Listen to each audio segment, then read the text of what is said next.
Kat James is an award-winning author, speaker, leptin pioneer, educator, and founder of Total Transformation programs. Kat James has been called a master of self-transformation by Self magazine, as well as the Jane Goodall of leptin, after she overcame life-threatening autoimmune liver and eating disorders that nearly took her life, then taught her original protocol to more than 2,000 online and in-person groups around the world with stunning doctor-verified success like her own. Pretty incredible. Thank you. So let's get started. So I did my homework on you. I listened to a few podcasts that you appeared on. So your brush with mortality, your experience of having an eating disorder, and you were sort of in Hollywood backstage, if you will. New York. Yeah. Okay. So let's start there. Yeah. So at 12 years old, I started to see changes in my body that I didn't like. And my mother and my sister had the same change, very, pronounced wide hips. And I thought, okay, I'm going to do this diet thing. So I started doing calorie restriction diets, low fat diets. This is a long, long time ago. And I had my first binge. It was strange. And it's also something that I'll address later with regard to one of the risks of fasting for some people. When you restrict in some people, you get rebound eating and your next meal becomes drug-like. It will spike dopamine. Clearly that was happening for me. And so I was so disgusted by how much I ate at one sitting one time that I thought, man, I'm not going to eat tomorrow. And so I wouldn't eat. And then it would be, later in the day, a very powerful urge that so many think, oh, it's emotional, which is ridiculous because you've got the brain scans of binge eaters and alcoholics and heroin users, and they have the same burnout dopamine receptors, which eventually was the case with me, clearly, because it got worse and worse until I was binging myself to what I call elation, sedation, incapacitation, and where I would just really not be able to function that much. And so this went on, and I white knuckled my way through every single day for almost 12 years. So I realized that I can't control my appearance, but I was a very good makeup artist. I moved to New York City and I worked eventually with celebrities. I remember I'd be on photo shoots and sometimes I'd go into powder the model. And this particular crew had a French photographer and his assistants would snicker when I would go in because I had a very large backside. Mm-hmm. And I also sang and eventually sang jingles. So I figured out all of these behind the scenes things to do where I wouldn't be in front of the camera because I just could not control how I looked. Mm-hmm. And so in New York City, eventually I remember, I'd have heart palpitations, blurry vision after a binge. And I remember at one point I wasn't digesting. And at first I thought, oh, that's cool. But then, because then I wouldn't gain the weight from that meal. But then I finally went to the doctor. Major depression, sometimes staying in bed 3 days in a row, writing lists in a diary of reasons to live. And it was bad. And so I went to the doctor. He said, wow, your liver enzymes are in the 600-700 range. So you need to go to a liver specialist, which I did. And he goes, we got to do a biopsy and you got to go on interferon. And I said, well, what if I don't do this biopsy? He goes, well, it's non-viral, but you have these liver enzymes that could put you in the hospital like tomorrow. And he said, so we got to put you on interferon. And I go, so what if you find something in the biopsy? We're going to put you on interferon. What if you don't find something in the biopsy? We're going to put you on interferon. And so there was no internet. And I'm on the Upper West Side, Manhattan. And I walk into Shakespeare Books. And I look and I am trying to find, liver biopsy interferon. And I find interferon and it says, basically it doesn't work well. And it causes depression. And I just stood there at Shakespeare Books and I said, I'm going to die. This is not going to happen. This is going to make everything worse. And it was the first time I realized I've reached my peak. Everything is downhill from here. And so, how old were you at the time? 24. 24. Maybe 23, late 23. And so I walked up Broadway to a health food store that I only went to go to the Barbara's cookies section, or the calorie counting books, or the raw food bakery, so that I could pick out one for each day and eat them basically all in one sitting. Were you vegetarian at this point? Yes, I was. Okay. And how long had you been a vegetarian? 7 years. 7 years. Okay. And so I went in for the first time, not looking for calorie counting books, and went to the book section and to look up liver. So any good health book that, to me, I didn't believe in this stuff yet. But I believed in natural food, and I grew up on plastic food and hydrogenated food, and I upgraded to whole grains and soba noodles and steel cut oats and all of that. And I felt a little difference, but it didn't do anything. I mean, I could make a hard drug out of a plate of brown rice. So I looked in all of the indexes, and they kept on saying milk thistle and alpha lipoic acid and the same things for liver, dandelion. And I thought, all right, I have to take these things.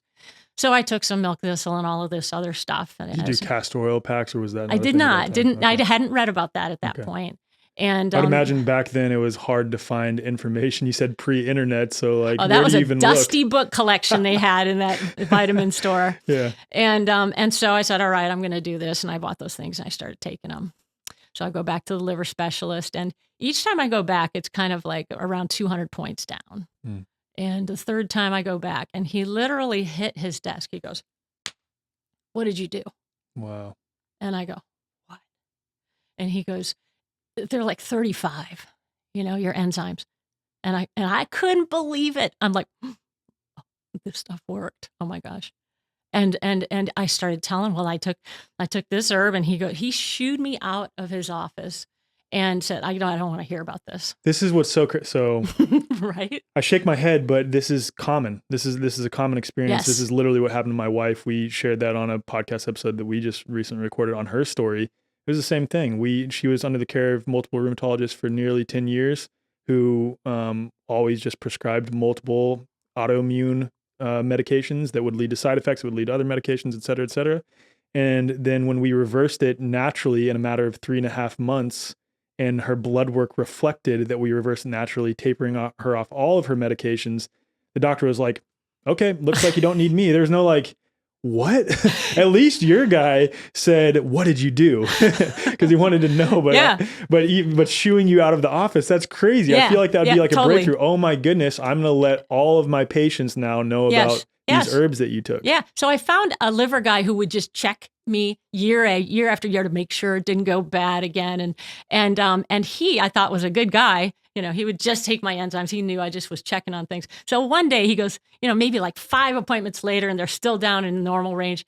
And he goes, so what did you do? And he grabs like a pad and he starts like that. Okay. So I start telling him the same thing I told the previous doctor, and he literally separates the pen from the pad and says, oh, I guess that doesn't really fit with our model. What? I'm dead serious. With our model. Good guy, Oh my goodness. Isn't that incredible?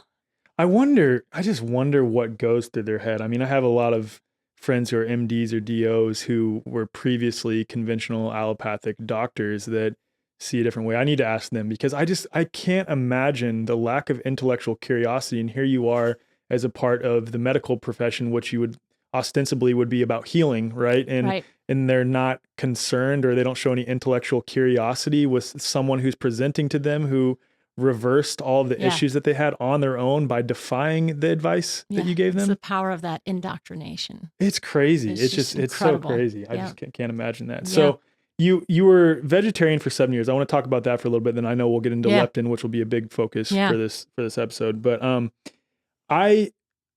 this is what I was going to get into before you started recording, and I was like, no, I don't want to go there. That's a can of worms. So I personally eat like nourishing traditions, Weston A. Price sort of approach to nutrition. But I have to say, so I've interviewed Dr. Robert Morse, who is strictly believes that fruitarian is the most important or the best diet for human beings. And I will say, in his defense, he's, I think, in his late 60s, and he's a relatively healthy guy. And I basically have come to the position, knowing people on all sides of the dietary spectrum, that I almost think when it comes to nutrition, first off, we're all like unique biologically, chemically, emotionally, spiritually, electrically, all those things that we are. So that's one big component. But I also think that maybe in a more macro level, because I understand that there's different nutrients, minerals, et cetera, that are important. But from a macro lens, I'm almost operating from the position now that diet works based on our unique individual ability to convert literally anything. And that includes sunlight, that includes grounding, that includes breathing very deeply, that includes drinking fourth phase exclusion zone water or water directly from a spring into chi for our body to then use as a form of nourishment. So while I eat animal based, I recognize now that there are people who have been plant based or fruitarian for nearly 30 years and are extremely healthy. And at the same time, though, the amount of people who have a story similar to you that were eating whole foods, plant-based diet, and then after some time, I mean, you were vegetarian, but you get where I'm going with this. After some time, began to experience a lot of detrimental health markers and then converted to eating animal products and then immediately started to feel better. Do you have any comments along those threads? Sure. There are certain things that are in common with everyone. So everyone, it's kind of like, oh, I don't know if I'm going to do that insulin resensitizing program because, I'm pretty much this other way. No, everybody needs the communication in their body that having sensitivity to hormones provides if they want optimal health. Can they get by perhaps without it? Absolutely. And they may believe that they're experiencing optimal health. I do a lot of debates with major vegetarians and vegan organizations, Hippocrates, Brian Clement. I've done the Raw Food Institute, blah, blah, blah. Sometimes I'm the only non-vegan up on the stage there. And many times. So you're in the lion's den. Yes. Except for they won't eat you because they're not. And I just say to people, I look around at them and I say, I know you all saved lives. Okay. Everyone up here has saved lives.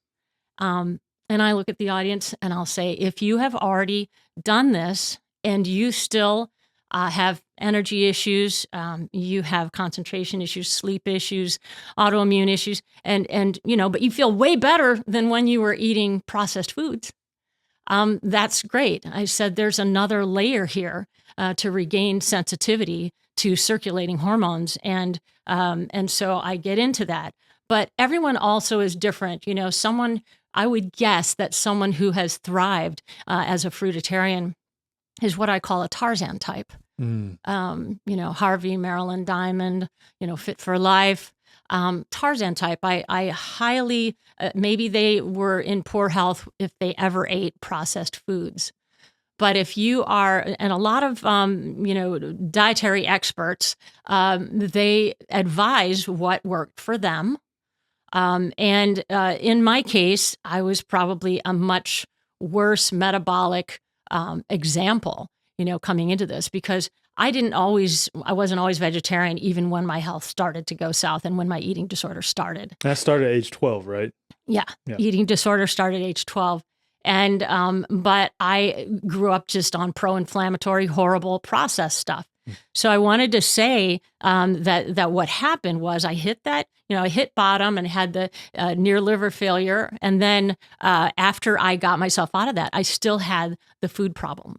So it didn't take away the damage that had been done, likely to my, primarily to my dopamine pathway. So my reward system, because you can't just say to a heroin addict, okay, just use willpower and you'll be fine. They have burnout dopamine receptors and it's not working. And they have no reward system. They do not feel okay in their own skin. And the only thing that will make them feel good in their own skin is something outside of themselves. And so food was my thing, and even the healthy food was my thing. I did notice after I fixed my liver and became a person who believed in the power of natural substances, that it got my curiosity going, and I became aware of blood sugar stabilizing supplements and other types of supplements. And so I took those, and it helped. It made the black hole before my binges less so, and it made the complete non-functionality after my binges less so, and my blurry vision was a little less, which is a typical diabetic sign. And I had a lot of diabetic symptoms. I never got checked out for that. But what eventually happened is I had one afternoon where I felt a certain way that was very foreign to me. So I had kind of as far as my moods and anxiety, a palpable sense of impending doom, almost a heaviness on my chest. And I was very depressed. And one afternoon, I remember it was 2 o'clock, and it was surreal to look at the clock and see 2 o'clock, because I was a person who was already obsessing about my whole grain carbs that I was going to have, the bran muffin, or the rationalization of health food store, types. And so I remember just not believing that it was 2 o'clock and that I hadn't thought about food. And it was like my head was floating on top of my body, because I had no ball and chain. And I realized, my gosh, what is this? It took 2 years for me to make that feeling last 24/7, at which point, and this is key, because this is the moment something happened that science couldn't explain until 4 years later. I had an overnight thing. So I kept on tweaking, trial and error, and saying, nope, that interferes with the feeling. Oh my gosh, blueberries? That interfered with the feeling? I mean, I loved them as much as you do. Oh man. And it's for you, it may not be that, because we all have these different threshold at which we achieve this flip, but this flip is universal. The feeling, real quick, was it a feeling here, or was it just a general feeling throughout your body? It was a non-feeling. Non-feeling. It was almost like non-anxiety feeling, essentially. Non-heaviness, Okay. no awareness of my body, just being a burden to myself. Yeah. It was insane. Got it. And it was so surreal, again, that I said, if it's the last thing I do, I'm going to make this last 24/7. And I did some odd things dietarily, and I had accidentally done it, and I had to do it because this loaf of, I got a Vitamix, okay? So I would buy 10-pound bags of grains, from Idaho, and I would get like oat groats, and I would get soybeans, and I would get millet, and I would grind them all together, my Vitamix, and make, what am I going to put in here today for this nasty bread that I'm going to make, okay? And one day, it was so brick-like that I couldn't even choke it down, and I could choke down those things, and I said, okay, I'm going to try toasting it. Still was not palatable. And it's a big deal for it to not be palatable. What about like sprouted grains? And well, yeah, I was all into that stuff. But anyway, this and it would have been better, in this case. Of course, yeah. However, I'm thankful to this non-palatable piece of brick that I choked down. I'll tell you why. And so I reached and I was at my ex-boyfriend's house, and he had this little crinkled up thing of butter. I hadn't had fat either. I wasn't eating fat. Okay. Oh man. I was ahead of the game on the fat-free. It hadn't even become a thing yet, but I did that addition on how many calories are in a fat gram. I'm like, whoa, Wow. There's more calories in a fat gram. I'm not going to eat any fat. This will be good, right? And so he had butter, and I put some of this butter onto this brick-like piece of bread, and I was able to choke it down. That was the day that 2 o'clock came, and my head was still floating over my body. Wow. It was incredible. And so the next day, my great experiment was to put that fat on both sides of one piece instead of two pieces. And there it was. And however, I couldn't just do that. And so I, again, over 2 years, trial and error, and I just, there's that old feeling again. You're doing an elimination diet before elimination diet was Yes. a cool thing. Yeah. Yeah. Yeah. And so I just said, and I go, really, quinoa? Seriously. And I'm like, okay, no. And I didn't even, so then this thing happens on one night, because I would do it, that way at breakfast and lunch, but I'd still do certain things at dinner. I go, here we go. I'm going to do the whole thing. It was something very strong subconsciously telling me not to do that, which was probably my microbiome. It's probably my candida yeast that was saying, don't do it, please don't do it, because we're going to die, And so I have this overnight thing, and the next morning, my rings are spinning, and this is just unbelievably flat, abdomen. And I go, that's really interesting. And I walk to my refrigerator, and I look at what's inside, and I got the things I bought, 2 days ago. And I go, this doesn't even look like food.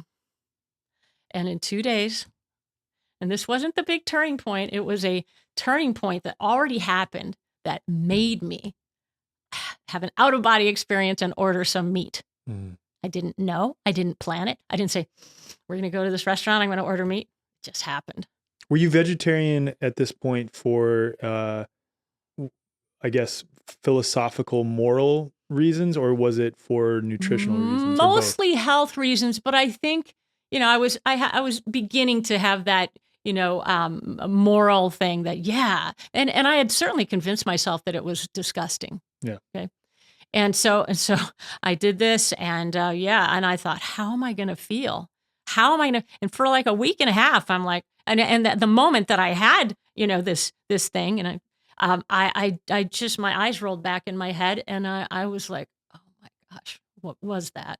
And it was incredible, but that wasn't really the core of the change. It was huge. It was a necessary thing because I needed to have something that was nutrient dense to eat. And just as an aside, I didn't know this then, but you have so many things that I truly believe that if you aren't able to get any animal products, you're not going to get the dietary cholesterol. Your liver makes some, but you're not going to get choline, carnitine, CoQ10. You're not going to get those B vitamins. You're not going to get the more absorbable zinc. You're not going to get so many things, and you might ought to supplement with those if you are, morally against eating meat. By the way, I just learned that plants can hear. Yeah. So they also warn each other. Plants can do a lot of amazing things. They're complex beings, and they don't want to be eaten either. 100. Right? Yeah. I had Mark Gober on, and he recounts something. I think it came from The Secret Life of Plants. I don't remember exactly where it came from, but if I'm recalling the study that was done correctly, they had hooked plants up to electrodes and were able to measure that when like a lawnmower or a noise that was jarring to the plants went off, that they associated with dying, it would spike. And likewise, I might be incorrect on this. Listen to episode 60 for those who are watching or listening. Go listen to what Mark said, but it's something along the lines of when the humans would think about cutting the plants or killing the plants would also spike. Yeah, which also shows that we're all interconnected. So again, this idea that there isn't some sentient life amongst plants is just an absurd thing. And people will say, well, it's because, you're not slaughtering an animal as it cries out, but plants have other ways of communicating, and they're sentient as well. And That's then right. The other point on this, and I don't want to go off on a huge tangent because I want to get to leptin. Yeah. And I want to talk about diabetes and a lot of other things, but a really good friend of mine, Molly Englehart, she was a vegan, and she owned 4 vegan restaurants in LA called Sage Vegan Bistro. And then she became a farmer. And when she became a farmer, she realized that the lie that veganism saves lives is huge. It's a huge lie, essentially, that it's just a total lie that veganism saves lives, especially from, whether it's from an organic farming context or a non-organic farming context. If you are doing it in a non-organic way, then you're killing them with pesticides and herbicides. And if you're doing it in an organic way, then you're having to cull coyotes and rabbits and things like this who are getting into your crops, especially if you're trying to reach a certain yield. Yeah. If you are growing food in your own backyard and everyone was doing that, then maybe we could have an abundance of food and not need to do those things. But that's just not the reality of today that we're living in. Yeah. And just like Lierre Keith also points out, and I know you're a fan of regenerative farming, and I could not be a greater fan of that. And one of the viable carbon sinks, if there needed to be one. But using, Lierre Keith said, she was a militant, very scholarly vegan for 18 years. And she believes she has health issues that, she shares in her book, The Vegetarian Myth. And she would be a great interview, but she believes that she has issues that will never turn around. I would love to be able to work with her. But she had to use bone meal. So she set out to do just that. And she realized that to replenish the soil, there always is death that has to, and decay that becomes the life. And she cried. It was a big thing for her. But anyway, so back, I just do want to say that when I had that turning point, that was the last day I binged. So the day before was the last day I binged, and I had white knuckled my way through every single day for 12 years. I could not binge. I could not. And I It was a roller coaster, a prison that yanked me around, and I really never thought I would be out of it. And it stopped on that day, and I never had the urge even again. And I shrank from there 10 dress sizes over 3 years. And it's such a faster thing now that I know what I'm doing with other people, et cetera. But it was not a situation of, oh, I did good today. I'm going to try to do well tomorrow. And there was nothing. There was no struggle. There was nothing anymore. And I would go into a clothing store and I would just go to 2 dress sizes smaller and I wouldn't even try it on. And I knew it would look ridiculous if I put it on then, but I was shrinking that fast. And I remember going in front of that same French photography crew and the editor of that magazine. I was working in major magazines. I was working with Vogue and Harper's Bazaar. I was doing the editor-in-chief. I was Anna Wintour, editor-in-chief of Vogue. I was her favorite personal makeup artist. Wow. And so I was really with all those crews. But I was kind of like regarded in the past like that Pat character from Saturday Night Live. Yeah. Remember that? Yeah. And so the editor one day came up to me. She goes, "What are you doing?" She goes, "This must take incredible willpower."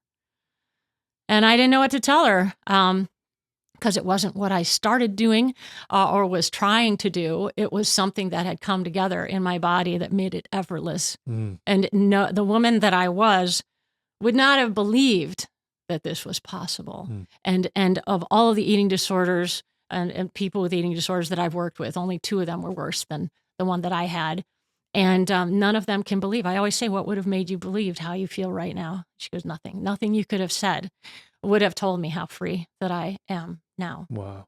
And so all of the other things, I had peeling, oozing rashes, peeling, my eyelids would be peeling, uncomfortable skin, dizziness on standing, canker sores all the time. I had tartar that would not come off my teeth. So it was like all the way up to here every day, and it just wouldn't even be off of my teeth. Maybe I'd see it start to wear down by the end of the day. And then, of course, constant thoughts of food. And I had my thyroid issue, autoimmune thyroid. And after 12 years of thyroid medication, off of it. Wow. And during my programs, I actually tell people who's on thyroid medication. And I go, okay, you signed something, because I have everybody sign something. If they're on something, they're being, supervised by their doctors. Did you already talk with your doc about your blood sugar, your blood pressure, and your thyroid meds? Because those of you on thyroid medication is going to be too much for you in about 5 days. And I used to do 7-day programs. Now it's about 5 days and the science caught up. So here I have this unbelievable thing. And the irony is that all the weight coming off, and I found myself in a room at a major PR company with executives from Procter & Gamble, big smiles on their face. Max Factor was being relaunched. And so they're like, yeah, you're going to be our spokesperson, so I got spokesperson contract, major lucrative contracts, one after the other. And it was so ironic. Nobody wanted me to talk about what really made this happen, this transformation happen with me. They just wanted me to talk about what color eyeshadow goes where, and what color lipstick to wear to make your teeth look the whitest. And I was on Today's Show and all these TV shows, and then Revlon and CoverGirl and on and on and on. And I got offered yet another one, and I heard myself say, "No, I'm going to write a book." And 7 years. And but to get a publisher, I couldn't do the big publishers because they wanted top 10 beauty tips. Wow. Okay. You're trying to do the internal health, not the external stuff. Like what got me to feel this way. Yes. And I remember being on a conference call with a little publisher who let me write every word almost that I wanted to.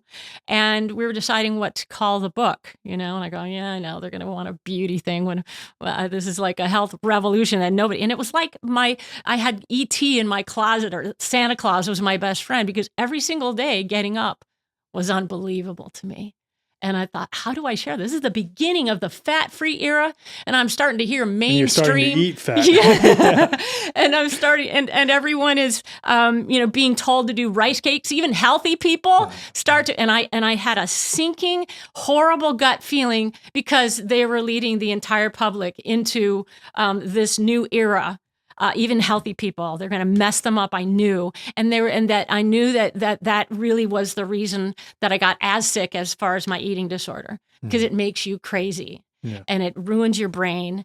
And it is the reason fat phobia, cholesterol phobia, I believe, for the whole diabetes explosion and psych drug era and obesity. It's the single one. Yeah, high fructose corn syrup is part of how they lock it in, because that's what's called an epigenetic mark. I got that term from the wonderful late Bill Sardi. And he said an epigenetic mark is something, an intervention so strong on a public level that it sort of changes the trajectory, metabolically, and so yeah, because of that, we're having kids that don't even live as long as us. So the first generation where people's children would die of complications of diabetes before they died. Yeah. And it brought the same thing to other countries that import our ideas. And it's just a very sad thing, because to turn that around, there are certain things that are not likely to happen that would have to be in place, like less stress. And I don't think that's where we're going. And we are. Our audience that's is right. our crowds. That's right. That's right. And I'm super, super interested in, how you're taking people in this direction, because it's a parallel way of being that we have to have, and a gathering of all these incredible ideas that you do. So, kudos to what you're doing. It's pretty amazing. Thank you. I appreciate that. I want to talk about leptin now. So you had this transformation that started once you introduced fat into your life, and you had this I guess I don't want to say euphoric feeling, but a feeling that was much better than you were feeling before. And you started to pinpoint consistently where it was coming from, and you realized that it was coming nutritionally, and it was introducing fats and animal products and things like this. Where did leptin come into the picture? Oh, this is a great question.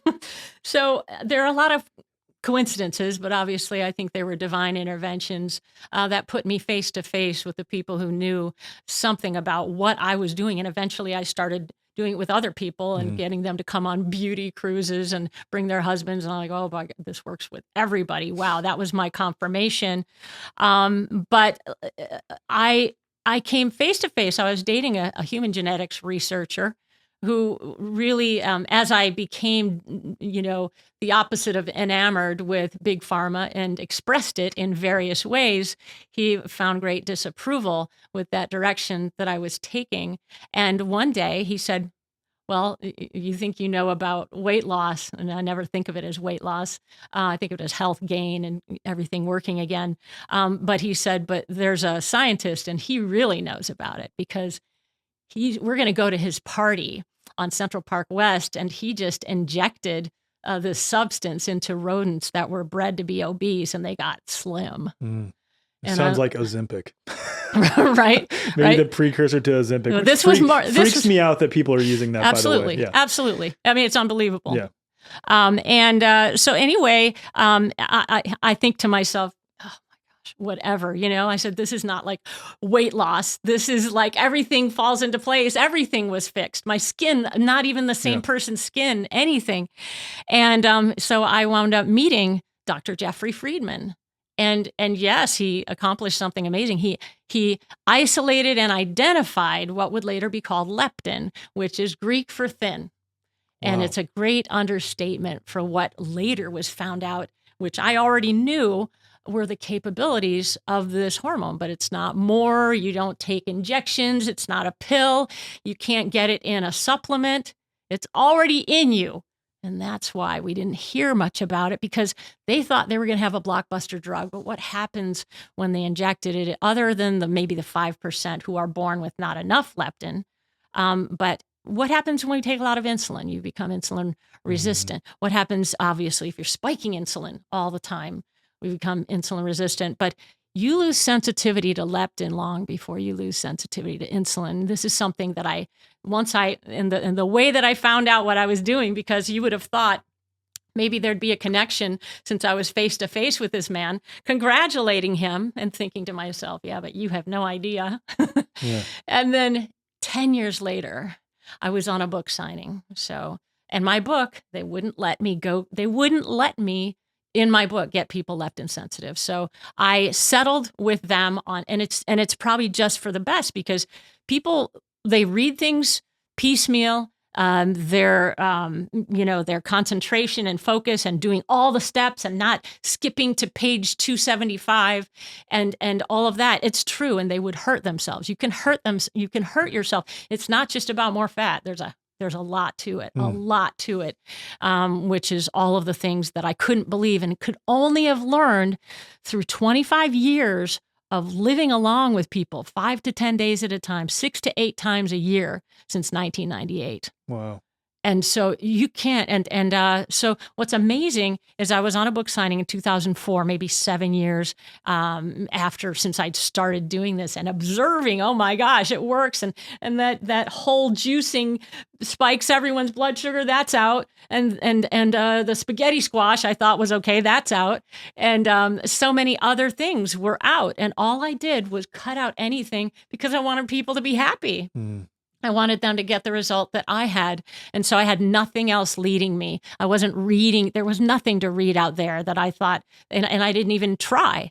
And so I am on a book signing, and my publisher had just been bought by Simon & Schuster. And my little publisher, and they published The Secret, but they just called me one day and they said, your book is #1, word of mouth, no PR. Wow. Or pure word of mouth.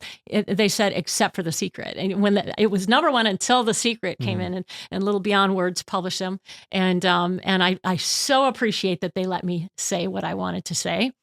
And so you've got that. But then we get bought. The publisher gets bought by Simon & Schuster, and they chose one book out of 225 books to be re-released. And that was mine. Incredible. Amazing. And they said, you have to do a 40%. We're talking almost 400-page book.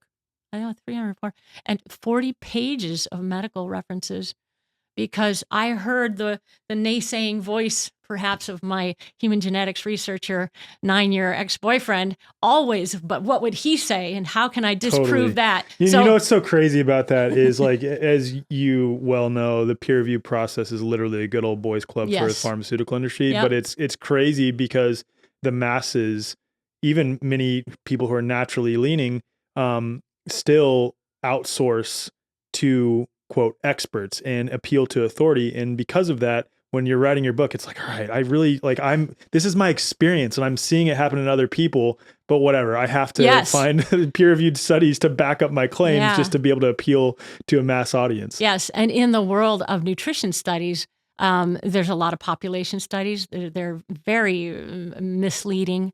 And then there are very few intervention studies, but what you don't have is, that you can do with animals is put them in captivity and make sure they're not eating anything that you don't give them. Humans don't really like captivity. Nature. That's not nature. That's not what happens in reality. Right. Yeah. And they don't tell the truth on their inventory, on their self-reporting.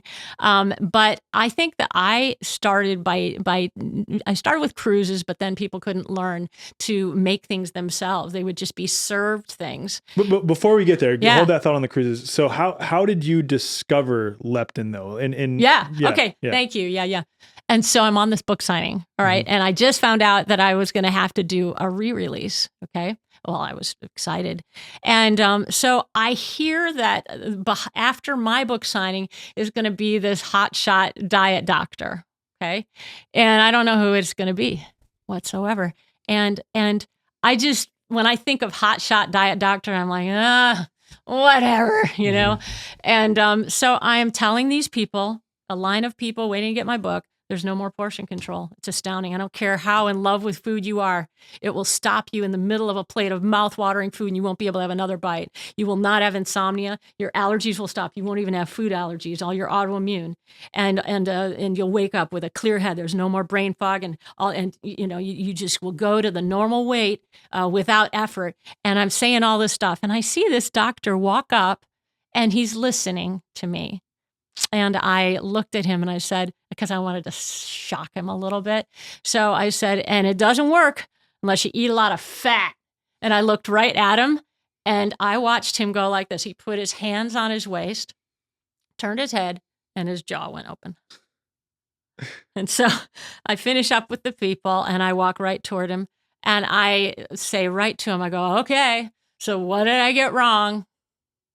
And he goes, you didn't get anything wrong. Wow. You're the only person who has it right. Wow. So he was on the same page. And this is at the time of the, like, basically everything was anti-fat. Yes. Yeah. Yes. And Atkins was still, even anyone can call what they're doing moderate protein, but I don't think they understand what that is.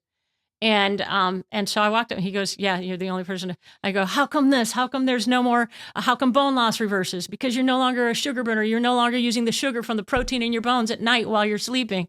How come there's no more autoimmune? Because it's the great immune modulator. How come there's no more addiction? How come there's no more food? He said, because it's the great neuroprotectant and it heals the dopamine pathways.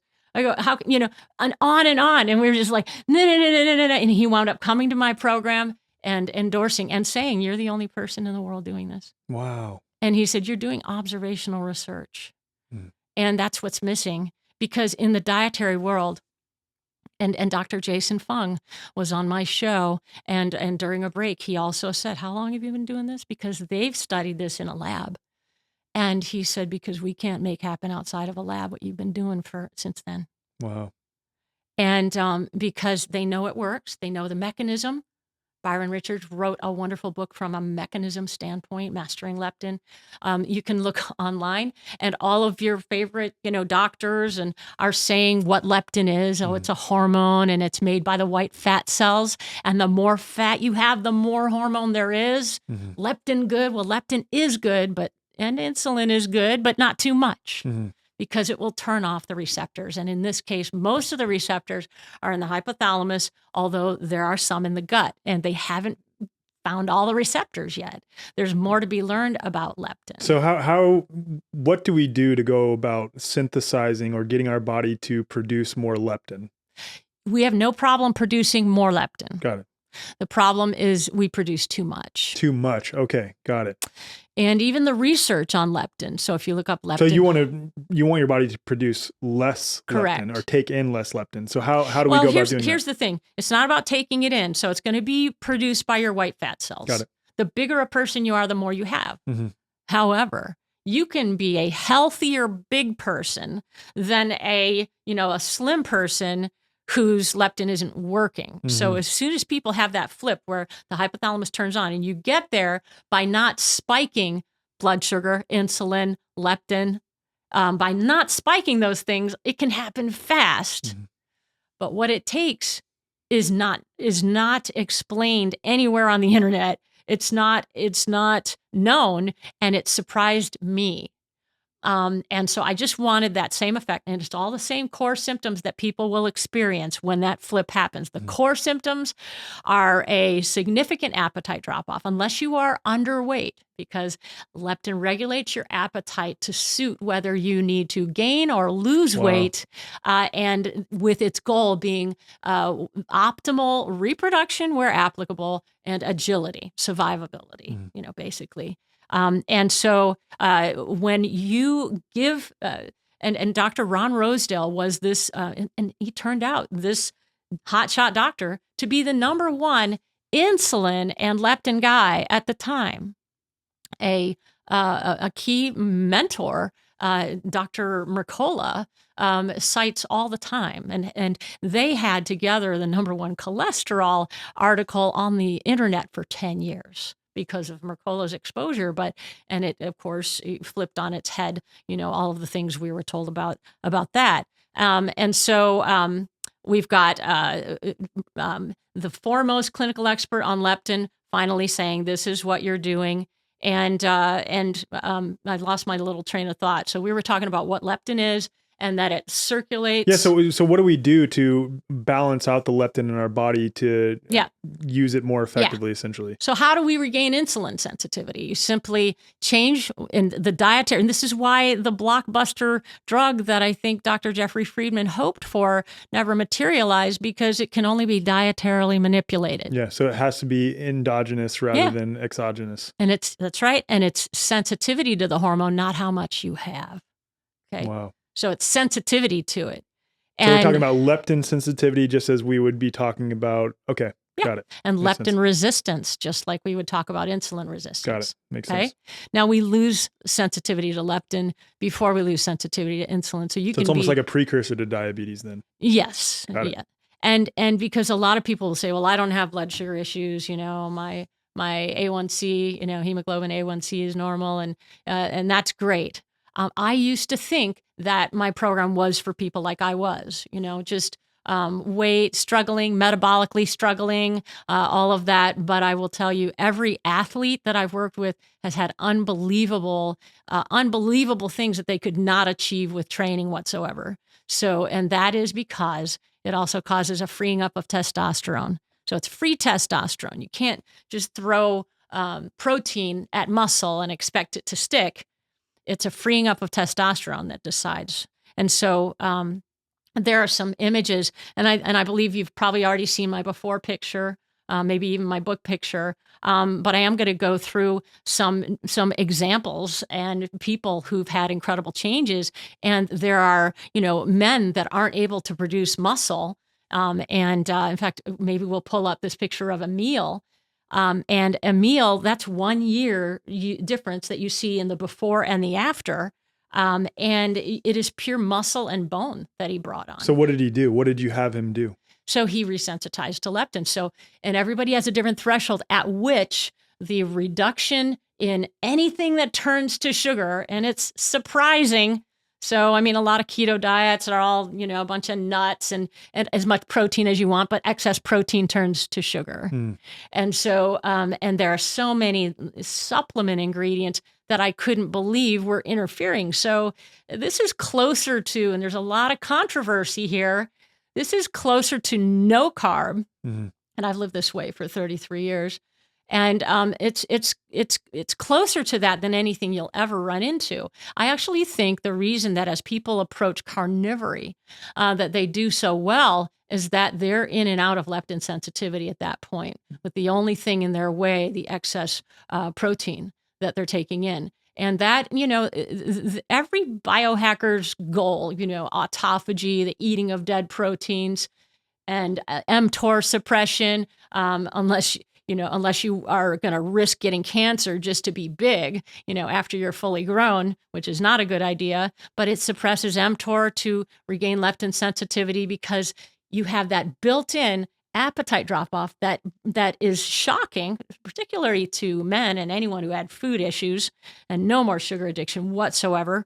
But you have this drop-off that makes you suddenly worried. And a lot of guys, you know, who are working out regularly, they're like, oh my gosh, I don't even want to eat. But then you have incredible things happen. And the stories that I have with elite athletes, a former Olympiad, a season 3 trainer from The Biggest Loser, a Canadian fitness model, a Mets player, the things that happen in their brain and in their muscle to fat ratio are not known to be possible in the world of exercise physiology. So what are we doing specifically though? Like in order to increase sensitivity to leptin? Reducing anything that turns to sugar and increasing fat. And if you don't increase the fat, specific types of fats though, or is it just variety and definitely some animal fats, because they aren't interchangeable whatsoever. Mercola was pointing out recently how dairy fat is a main is critical for the Krebs cycle, which is an energy cycle. I drink a lot of raw milk and I feel great when I do. Yeah. And the thing is raw milk wouldn't work with leptin sensitivity. And raw yogurt wouldn't work. It just wouldn't work. And so someone say, okay, well, so raw milk is bad. No, it's not bad. It's not bad. I mean, it's working for you. So if you want to experience this thing, you actually are going to go through, you're going to be fat adapted. You've heard about that. You're going to go through the greatest yeast die-off that you can imagine. You're going to hit a wall. You're going to have a little bout of weakness. And if you prepare the right way, which is a big part of my program, which is the difference between safe and not, because it's really easy to say, oh my gosh, something's happening to me. And you have to know how to do this the right way. And so I can completely give you the principle. And, you know, I, in my own experience, took almost 2 years to get to that point. So what fats were you introducing? So I yeah, know butter at first, that was, you're like, oh my God, what is this? This is fat. Okay. So yeah. what I mean, happened after fats that that? don't have lactose. Got it. Okay. Facts, and tallow's great, Mhm. and lard, although lard has a little more omega-6, but that's still Do you eat a great. lot of ribeyes? And yeah, but the amount that you eat is important to understand, because if you even just have, it's easy once you understand the rules, but it's all counterintuitive Got it. at the beginning, and it's all counterintuitive, and that is why I highly recommend that I have these programs, but that you know what you're doing. Mhm. It is not in my book. All they would let me do is upgrades, and that was to undo brainwash. To just it was a great and is a great book, still ahead of its time. People would say, "Are you going to write another one?" No, because I can't go any further. I call it a prep for my program, Mm. because people, and especially doctors. So if doctors come to my program, they think that because they're doctors, they can skip the prep. I remember this stem cell doctor from New York, and he wrote a pain book, and this is what finally got rid of his pain. And he walks in, and I go, "You weren't on the prep. You weren't on any of the prep calls." And he goes, "I know." And I go, "Do you know what that means?" And he goes, "Yes." And I go, "Because you're not going to have a fun day tomorrow." And I can predict, in the average of 12 people that are sitting around me at the beginning of one of these 5-day programs, I can say, so how was your last week? Yeah, I did it. I did the prep. I said, "Okay, cool." I said, "In fact, you flipped yesterday, right?" I go, "You don't crave since yesterday." Yeah, no, it's unbelievable. I don't, and it's just very predictable. Mm. And so you will, first, your body loves the new kind of food. And it depends on where you're coming from. I mean, are you a person coming into this not having eaten fat for like this many weeks? Are you doing tons of caffeine? Are you drinking a lot? So all of those things have to be taken into account, and are things that customize how people prepare for this and what they prioritize in doing first. They're kind of a yeast cleanse that I do so that people don't have that die off all in one day, but it's a kind of cleanse that isn't an eradicator. It just slows down replication so that it's a gradual reduction, because otherwise you will throw up. Mm. And Have a so, harsh detox reaction. yeah, I mean, so it's more like this prep phase seems like it's an incremental working up to what you offer. yes. And gradual is what doctors like. Mhm. There are people that go to keto and wind up in the emergency room. 100. I mean, it's Yeah. like anything. I think of getting off of benzodiazepines and SSRIs. If you cut cold turkey, you're going to shock your brain. Yeah. Yes. Yeah. And I will tell you that people getting off of those things, if you can do that with the benefit of leptin sensitivity, it's like totally a way better ball game. I mean, it's like barely. And I have not had anyone who has stayed on, even after 17 years of SSRIs, more than a month and a half. Because you feel, as soon as you flip, you cannot believe how not depressed you are in that moment. And depression is also tied in with inflammation. So what happens is all of the edema that's tied in with your inflammation, which is why in these on-site programs, people will look at each other and go, "Oh my God," on day 4, they're like, "Wow, you look totally different," than because they suddenly are urinating like crazy on about day 4.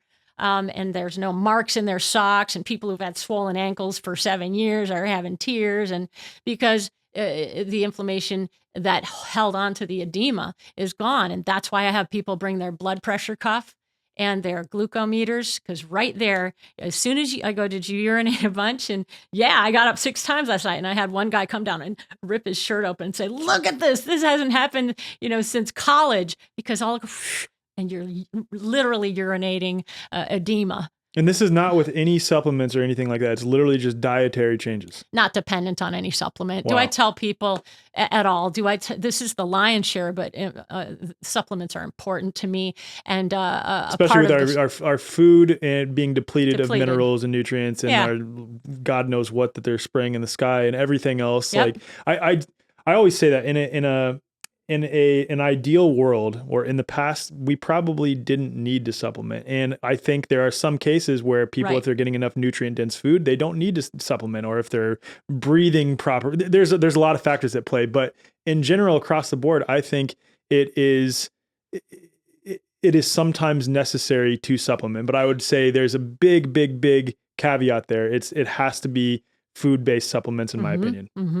Absolutely. And we're just being depleted all the time. And if you have a background in history like anything like mine, or even just, mild exposure to very unnatural things, or prescription drugs are depleting us all the time. And like you said, it's not in the soil anymore.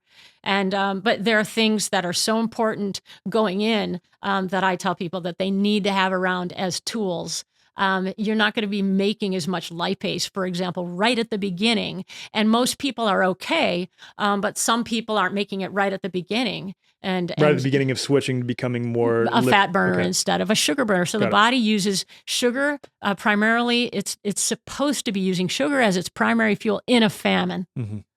And so we're mostly living in a famine base. There's a big We're all in a famine right now, essentially. Yes. Yeah. And here's where I wanted to bring up, my unusual views on fasting. I hinted at them earlier. I can't tell you how many people I've worked with that their first binge came after a period of denying themselves food.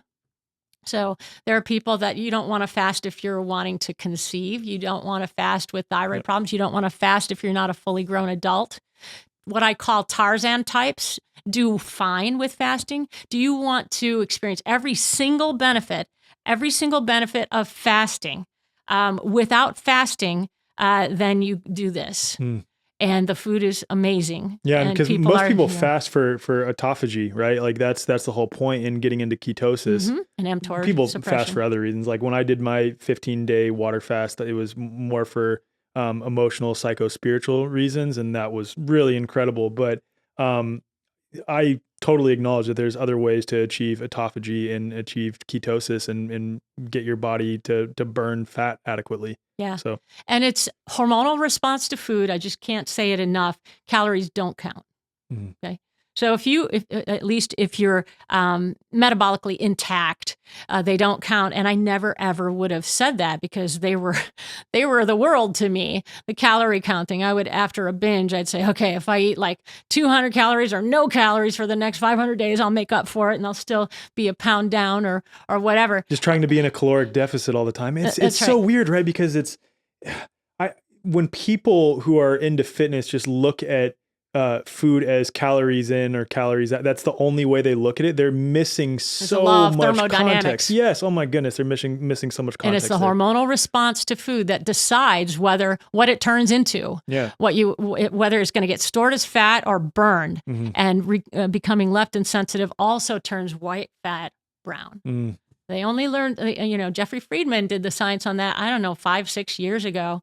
And that means that it turns your fat into fat that's full of neurons and that's warming and that you can use for energy. It's an amazing thing. So it's something where the prep is really, because it's counterintuitive. It can be very uncomfortable. People can get emotional. There's a lot of emotion tied in also with the microbiome and that gut-brain axis and your candida, your fungus, your pathogens, they're going to, right before you flip into leptin sensitivity. And I have what I call my austere phase. It's like okay, I'm prepared, now I'm doing it. And you will in 72 hours run out of glycogen and you will hit a wall mentally and physically. But if people do this and without full knowledge, then they're going to be in what I call dietary purgatory.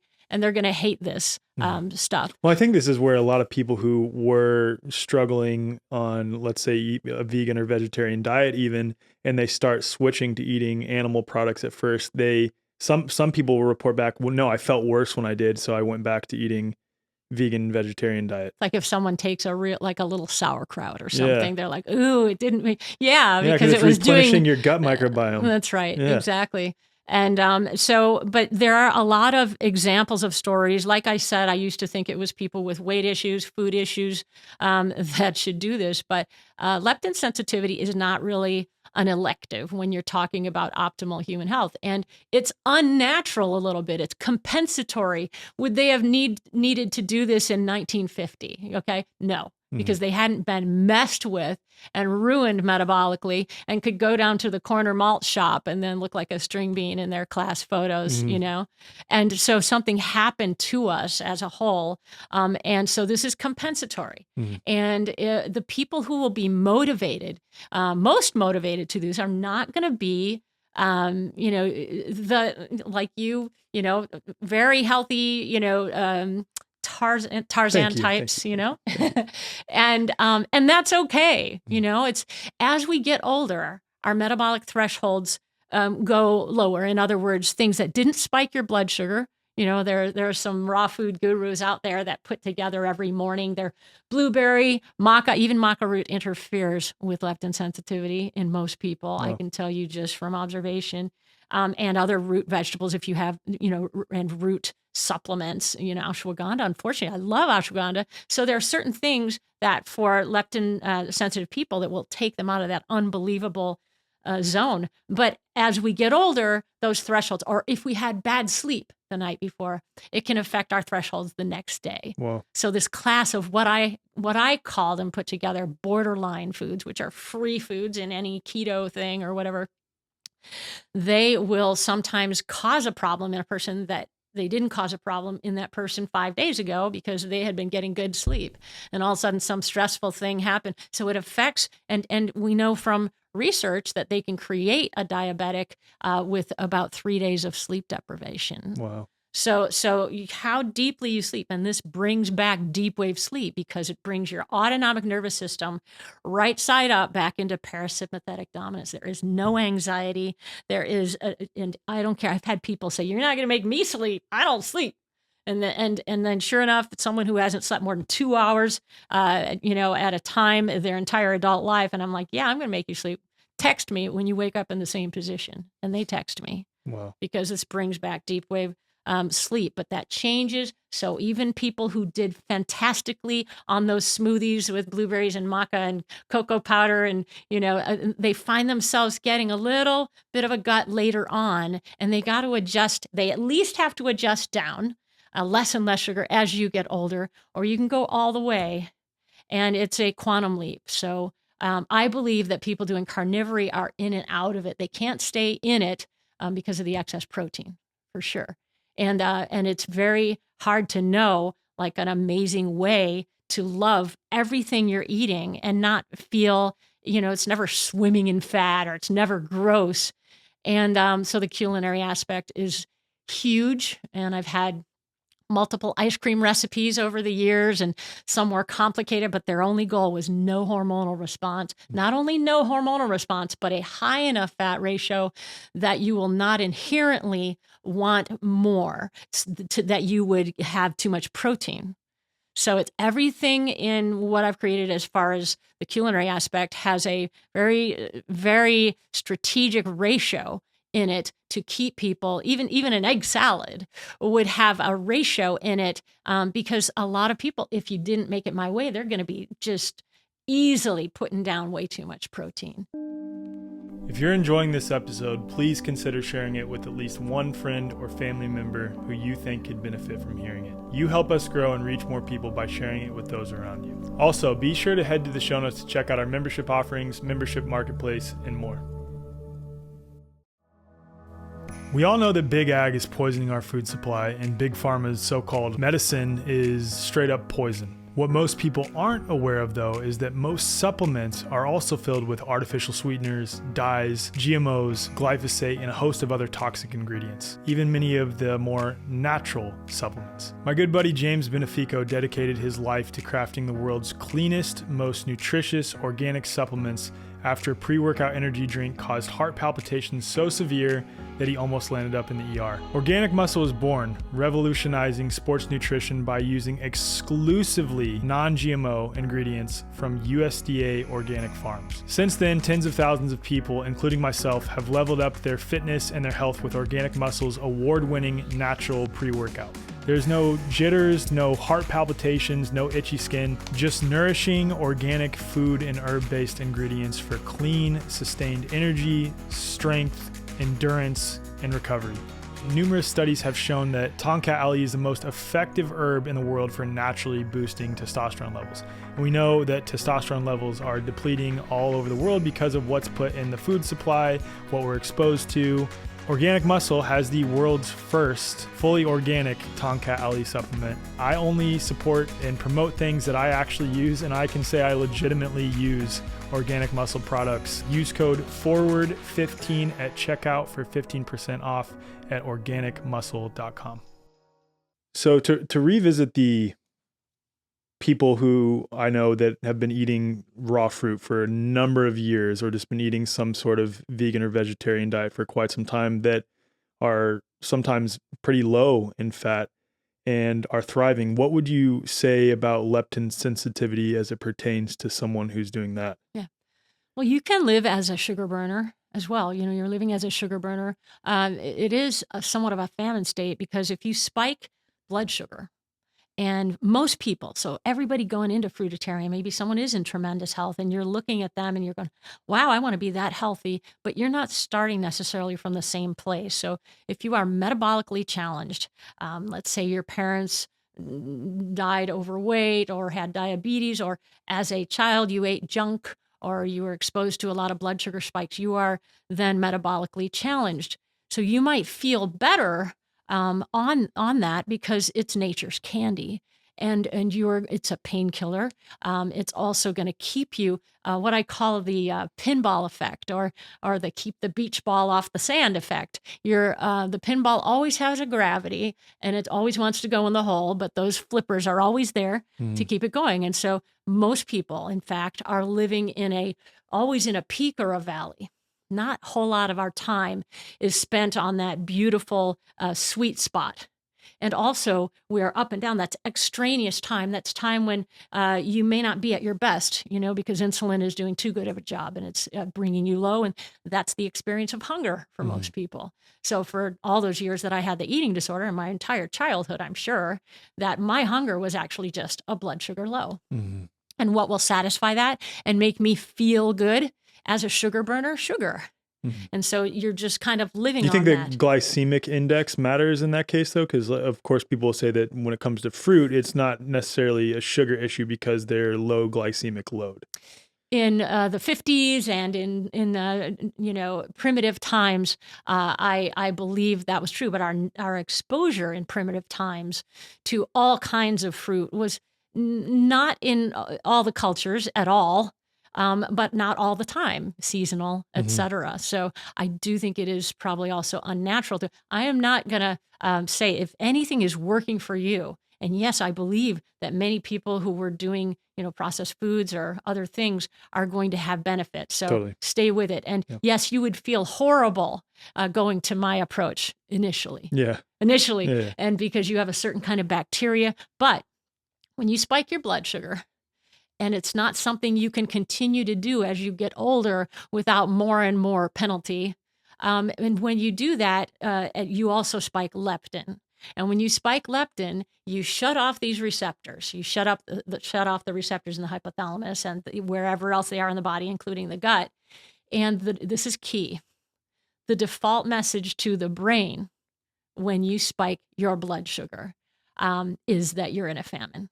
Okay. So you are in a famine state. And people, I think, erroneously call leptin, the starvation hormone. If you have sensitivity to leptin, your brain is perceiving times of plenty. And this goes to probably one of the most controversial things that I've noticed is that all bets are off with the people that I've, and it's 127 groups, 2,000 plus people. That you've worked with. Yes. Got it. And so you're not making this claim out of nowhere. Yeah. Whatever you're about to say, that's going to shock me. And I was not biased toward anything. I just like, wait a minute. You mean today's the first day after you flip that you're tired? You mean you just sat down with the homeopathist that I had come here and took her alcohol-based spray, and everybody else is coming up the same day? Same thing with my Native American healer and his alcohol-based tinctures. I can't ignore it. And even the first female functional medicine doctor in the country, Dr. Roxanne Carfora, who came onto my radio show and shared her story. She hosted my program.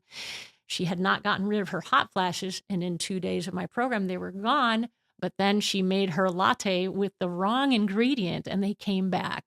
And that's why I follow up and I look at food logs, and because it can be very frustrating if you don't understand that a chewable vitamin C or a Tums can stop this process. Mhm. It's crazy to me, and even crazier to any practitioner, maybe whose patient says, I want to do this program. And oh, she said I can't take your supplement there that has rice flour in it or potato starch. It's not imagining. These are partial carbs and they add, and it's done. Mhm. And it's just, when I see online the guidelines for achieving leptin sensitivity and many things, you can even look up leptin foods or leptin contain, it's not in existence. But when I look at that, I feel sad because either I'm achieving something that is beyond leptin sensitivity, but according to, again, Dr. Ron Rosedale, the foremost clinical expert on it, he said, you're absolutely achieving leptin sensitivity. So what is the shocking claim that you've experienced with the Here's 2000 the shocking claim. Thank you for keeping me on track. All good. Um, and that is that if you go beyond a certain number of hours without eating, your brain goes back into famine mode and you start a wave pattern and you're no longer in leptin sensitivity. How often do you eat in a day typically? So I just make sure that I stoke the perception to my brain of times of plenty. I do not let more than 4 hours go, and that's Wow. across the board. So this goes like flies in the face of intermittent fasting then for some people. It does, but it doesn't mean that someone watching should start to interrupt their intermittent, because you're not in leptin sensitivity. It doesn't matter. Mhm. Don't stop your alcohol tinctures. Don't stop your berry drinks or whatever, because it works in your mode. Mhm. But if you want the real thing, not just dabbling, you can't dabble in leptin sensitivity. You're in it or not. Now, in the 50s, it wouldn't take much effort and it wouldn't be counterintuitive, and there wouldn't be much you'd have to do. But the way that we are now, it's, but it's not hard to do. You don't miss the things that you're not having. In fact, you don't really like them. It's distasteful and it's amazing. I couldn't believe when my body rejected coffee. I know that's going to be a Wow. conversation. So you still don't drink coffee? And oh no, and I was a bottomless pit Wow. coffee drinker, and my body rejected it one day. And it was Wow. surreal to look at half a cup of coffee at a brunch with friends when I'm usually like, bring it on, bring it on. I'm like, oh my gosh, wow. Because you've got release of stress hormones. It's a self-imposed stress event. It Mhm. just is. And what happens with a stress event when you release stress hormones? You've got the liver producing the glycogen so you can escape the saber-toothed tiger. There's not that much different. You're tiring out your central nervous system. This is an entirely, and again, I say to people, could I have said anything to make you believe that 2 weeks after stopping that you would have more and a totally different kind of energy? It's a calm energy. And one woman said, it's like I'm going 30 and a 60 instead of 90 and a 30. Mhm. And it's an amazing, calm kind of energy. But it's, that, and it's just amazing, the little things that you don't miss, that at the beginning, I always have to deal with people saying, so you say I'm never going to have a strawberry again or whatever. And I go, you can have it whenever you want. Okay. So you get to leptin sensitivity and you just take it from there. Mhm. And they're like, I feel the best I've ever felt, even as a kid. And you feel unbelievable and you don't want that feeling to end. But I'm like, you just take it as long as you want, but it keeps on getting better. It doesn't like, wow, it's great for a few months. And then no, it's 5 years later, you look at your toenails, they don't even look the same. Mm. It's an incredible thing, but you don't want the things you're not having. That's the most amazing thing. And for me to say that as a person who had just an unbelievable eating disorder, and I could sit and eat multiple boxes of meal replacement bars. Wow. And, just order. And I've had people that work with me that I can relate to. They say, yeah, I'd go through this drive-through, then I go through that drive-through. And for me to say that you don't even think about any of that. And if you think about it, I tell people when I follow up with them, so you thought about that? I go, let's see what you ate the day before. Wow. because if they ate something that spiked and got them on the I call it the wave pattern again, then those thoughts could come into their mind. But it's not hard once it's your lifestyle, once it becomes natural and intuitive. Mhm. But at the beginning, it's the opposite. Makes sense because it's almost like habit forming on a psychological level too. So I'd imagine it's like a gut brain communication mechanism where your gut microbiome is craving certain Absolutely. things, and it's Oh, it's communicating with leading your you very brain and much. and your patterns. Yeah. Um, There's cultural aspects, there's ideological yeah, aspects, like it's so hard for people to let go of fat and cholesterol phobia in yeah. some cases when they do this. Culturally, you have people, especially Italians, Mhm. that are used to the kind of food that their family has and Indian food and whatnot. But then there's logistical, and that's why knowing how to travel this way and it's easy. It's like really, I can just do that, and it's like it's amazing, but all these things have to be figured out, and that's something that will never be studied in a lab, and it will never be known or achieved long term. It will not, and so people can't wait for any medical entity to tell them anything Mhm. about this. What's the difference between your approach to regain leptin sensitivity and, let's say, a ketogenic diet or a ketovore diet? Like Yeah, that's becoming more popular now. yeah, It's like carnivore but keto, so you add in a little bit more fat and you're really trying to get into ketosis. What's the difference? yeah. So again, keto, as you know, is a broad spectrum of Totally, possibilities, right? totally. Right? Let's And narrow it down to my audience, which would be people who clean already, keto, very clean, right? organic keto. Right. And so there are just a ton of what I call, especially for people like me, they're going to exploit the loopholes. Okay.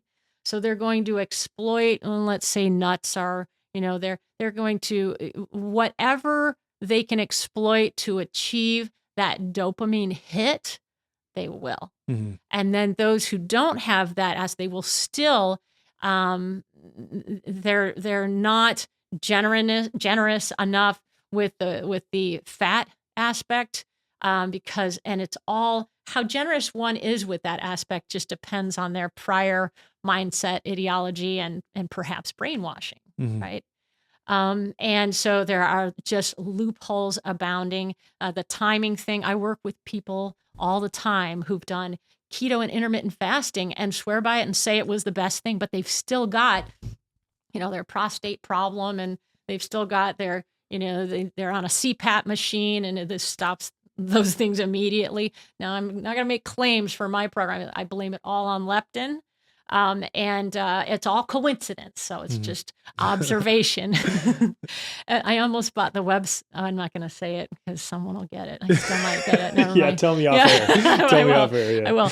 But so they do my program, and then all of a sudden they go way past this maybe a weight that they could not pass no matter what, Mm. and all of a sudden they're in it again, and their muscle to fat ratio. You just don't have all the things with keto and intermittent fasting at all that you have with leptin sensitivity, and the degree of not craving and the strength of the absolute brain signal that stops you from eating more, and the muscle, the testosterone and the hormonal fix, and it's just not available to a certain extent. Yeah, and people feel the best. I believe it, but this is another leap beyond that. Got it. Okay. I want to talk now diabetes and high cholesterol. And so you talked about how you think that this sort of anti-fat fad that came about in the 80s and 90s and has come well into today, and now it's starting to turn around where they're starting to recognize no, we need fat in our Oh diet, yeah. thank goodness. But I think it's still a slow process. A lot of people in my generation are really understanding that, um, that we need fat in our diets. But what do you think? All right, let me ask this: how many people have come to you with type 1 or type 2 diabetes and been able to reverse it through regaining leptin sensitivity? Yeah. Every diabetic. Okay. I can't remember one that wasn't. Okay. And it's fast. So, but pure coincidence. All right. Yeah. And No medical claims has here. now but- nothing No, to do with no, my no. diet. It's just- okay. So when I met that doctor, Dr. Ron Rosedale, and he'll laugh because he'll remember this. He said, "Yeah, you got this right. Nobody else does." He goes, in my clinics in Asheville and Denver, I've been reversing type 2 in 14 days." And I go, "What's taking you so long?" And 7, it's really pretty. That's why I have people bring their glucometer. But I don't make any promises, but it's so easy. Because it's not even an insulin thing, really. It's just a stupid. leptin thing with what you're talking about. Well, Is how, it's insulin. it is too. insulin, but I'm saying Yeah. like if you approach regaining leptin done. sensitivity, then it's done. It's done. That knocks both out of. You don't even have to go as far Yeah. as leptin sensitivity to have that be done. You Yeah. just take care of insulin spikes. It's done. It Mhm. won't happen. It's the easiest thing in the world, and it just blows my mind that you can still read. I don't know if it was Mayo Clinic or whatever website, WebMD perhaps, and we know who funds them. Yeah. But then you read there's no cure. It's absolutely amazing. I mean, people are in my comments all the time when I make reference to being able to reverse diabetes. I've never heard it done this way, and I totally am on board with you with this. But people will be like, "No, that's not possible. It's not possible to reverse diabetes." I'm like, I don't agree. I think it's Yeah. totally possible. Yeah. I've literally heard stories and seen it done. And I see it on site with people's glucometer. Incredible. Going under 100 while they're from upper, near 200. It's insane. Now, as far as type 1, if the islet cells of the pancreas are dead, and you've had it for a while, then what you can absolutely do is lower. There's the long-term insulin, the short-term. I've worked with a lot of doctors, and they're freaked out at the idea of doing this because they, as you probably know about, they confuse ketoacidosis with ketosis, right? Mhm. So that's only in untreated diabetics, and if someone's being treated, it's just not a thing. And so I've had to really go back and forth with, but people could be using 18 units and go down to 3. And what's the advantage of that? Even if they don't get off, but young people can get off for sure. And but I have a story, but what happens if you can lower how much insulin they have to take, because it fluctuates anyway, because that's the thing about hormones and even bioidentical hormone replacement. That same prescription that you got prescribed 2 weeks ago could be, and I will catch flack for this, may not be the perfect prescription after you go on your vacation, because food affects hormones like nobody's business. Well, not only that, environment, like there are so many things, your mood, emotions, Yeah. trauma, there are so many on a things. dime. On a I mean, dime. I got sort of an attack, someone like kind of trolling my videos because I believe they were with a certain very well-known bioidentical hormone. But the thing is that if you change what you eat, that same prescription won't be valid on that day. And if you turn on the orchestrator, and leptin is the orchestrator of all hormones. You can look that up. It's the master hormone, the orchestrator is the compass of the body. You won't have likely those issues at all. And I'm not saying there isn't a place for that, because there is. And if someone is consistent, then it's great. If you're not going to do this and you eat in a consistent way, I think it's great for you. And buy estrogens and estriol, and I mean, the incredible things it can do for the skin and et cetera, and anti-cancer in some cases, et cetera. So, what was my train of thought? Where was I going? No, you're Alex? good. That Yeah. you can answer my Alex. question. Let me ask another one related to cholesterol now, because Yeah. there's what I believe to be a myth out there that high cholesterol causes heart issues. And what are your thoughts on that? Yeah. So, cholesterol is in every cell in our body. It's a patching agent. It's a healing agent. It only has any detriment if it's oxidized and if it's teeny. And that corresponds with elevated triglycerides, which corresponds with carbs and sugar and things that turn to sugar. So if you get rid of those things, then you're not going to have oxidized small particles. Another thing that influences that is cheap vegetable fats, which is in processed foods, but also there are some so-called, people that think that they're doing so-called healthy things when they have things like canola oil and other high omega-6. So if you can find real avocado oil that's a little lower in omega-6 than some of the others. And of course, your virgin coconut oil and your olive oil are great, but you need that tallow, you need that butter fat. And, oh, but I'm lactose intolerant. There will not be if you're leptin sensitive, but also just use ghee. It's the proteins in these things that could cause a reaction. So and the anti-dairy thing is interesting because we don't really have access to great dairy, on a wide scale. You can find, the A2 dairy I'm companies. so happy to be in Texas because Right? we have plenty of that. Good. Thank goodness. That's Yeah. great. That's great. And so, but we don't have access to raw butter usually, right? And it's the pasteurization, homogenization that caused the problem. But it's great stuff. So I hate the fact that so much of it is kind of ruined.